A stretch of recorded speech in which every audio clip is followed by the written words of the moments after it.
ఈ వీకెండ్ అయితే మేము కర్ణాటక స్టేట్లోని బెంగళూరులో ఉన్న బనశంకరి అమ్మవారి టెంపుల్కి అయితే వచ్చేసాము.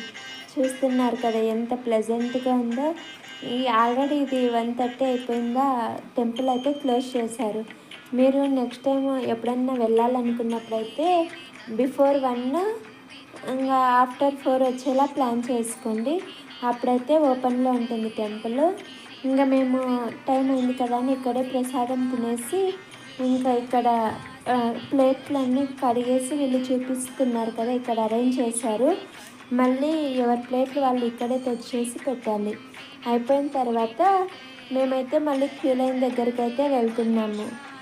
అప్పటికే క్యూ అయితే పెరిగిపోయింది అంటుంటే అందరూ క్యూ లైన్లోకి వచ్చి చూస్తే చాలా క్యూ అయితే పెరిగిపోయింది. చూస్తున్నారు కదా మా పిల్లలు, వీళ్ళ వల్లే చాలా లేట్ అయిపోతుంది. ఒకరు ఇట్లా వెళ్ళిపోతున్నారు, ఒకరు ఇట్లా వెళ్ళిపోతున్నారు. మొత్తానికైతే ఇంకా క్యూలోకి వచ్చేస్తున్నాము. క్యూ స్లోగా కదులుతుంది. టెంపుల్ అయితే చాలా ఫ్రీగా ప్రశాంతంగా ఉంది. ఇంకా గర్భగుడిలోకి అయితే వచ్చేసాము. దర్శనం చేసుకొని కూర్చుంటున్నాము. చూపిస్తాను అమ్మవారు ఎలా ఉంటుందంటే అసలు చూస్తుంటే 2 కళ్ళు సరిపోవు. ఇది మెయిన్ గర్భగుడిలో అమ్మవారు.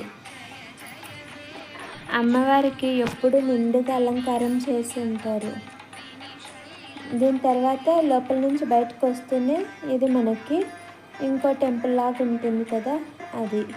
ఇక్కడ మళ్ళీ 2 అమ్మవార్లు అయితే ఉన్నారు. ఇంకా వాళ్ళ దగ్గర కూడా ఎప్పుడు అలంకారము జనాలు ఫుల్గా ఉంటారు. ఇక్కడ ఈ అమ్మవారు అనేసరికి మనకి ఎక్కువ నిమ్మకాయలు పెడతారు కదా, ఇక్కడ అమ్మవార్లకు కూడా నిమ్మకాయలతో దీపము వెలిగిస్తారు. దీపం వెలిగించిన తర్వాత ఇంకా ఇక్కడే వెనకాల ప్లేస్ ఉంది కదా, ఇక్కడ వచ్చి కూర్చొనేస్తారు. కూర్చొని ఇక్కడ ఒక బలిపీఠంలా కనిపిస్తుంది కదా, అక్కడ దానికి 2 చేతులు పెట్టి మనసులో ఒక కోరిక అనుకొని చేతులను అయితే కళ్ళు మూసుకొని చెరిగితే అవైతే ముందరికి వచ్చి టచ్ చేస్తే వాళ్ళు అనుకునేది నెరవేరుతుందని నమ్ముతారు. మా చిట్నానైతే ముక్కొని ఆడ కుంకం తెచ్చి వాళ్ళ డాడీకి కూడా పెట్టేస్తున్నాడు. Thank you for watching and subscribe.